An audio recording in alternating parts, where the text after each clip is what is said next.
महेश शिंदे ज्ञानदीप चालता बोलता quiz for mind map साठी आपल्याकडे आलेले आहेत 3 मित्र. तुमची नावं सांगा मित्रांनो. सुमित पाटील, सुमित, शुभम लोखंडे, शुभम संकेत पाटील. आणि संकेत. आता बघूयात की आपले हे 3 मित्र आपल्या ह्या 3 प्रश्नांची उत्तरं करेक्ट देऊन आपला माइंड मॅप जिंकतायत की नाही. तुम्हाला चौथा प्रश्न ॲज अ लाईफलाईन मिळणार आहे जर का तुम्ही 3 पैकी एखाद्या प्रश्नाचं उत्तर नाही देऊ शकलात तर. ओके. पहिला प्रश्न आहे, माळढोक अभयारण्य कोणत्या जिल्ह्यामध्ये आहे? माळढोक अभयारण्य. बोला बोला, पटकन बोला. तुमचे 3 प्रश्न आहेत. करेक्ट उत्तरानंतरच तुम्हाला माइंड मॅप मिळणार आहे. नाही येते? नाशिक. चूक आहे ऑप्शन. पहिला प्रश्न चुकवलेला आहे बरं का मित्रांनी. चला दुसरा प्रश्न. भारताच्या सध्याच्या राष्ट्रपती कोण आहेत?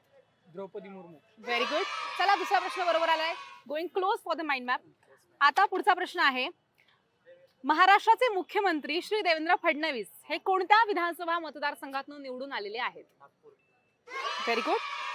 तिसरा प्रश्न बरोबर दिलेला आहे. तुम्ही एक प्रश्न चुकवलात ना, म्हणजे तुम्हाला माझा चौथा लाईफलाईनचा प्रश्न मिळणार आहे. ओके, बघूया त्याचं उत्तर तुम्ही आता कसं देतात ते. चौथा लाईफलाईनचा प्रश्न आहे यांचा, प्रौढ मानवी शरीरामध्ये एकूण किती हाडं असतात? 207.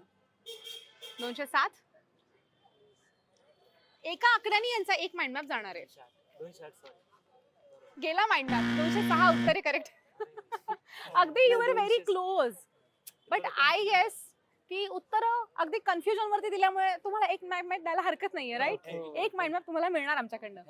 फर्स्ट इज आन्सर काय होता? पहिल्याचं आन्सर सोलापूर होतं.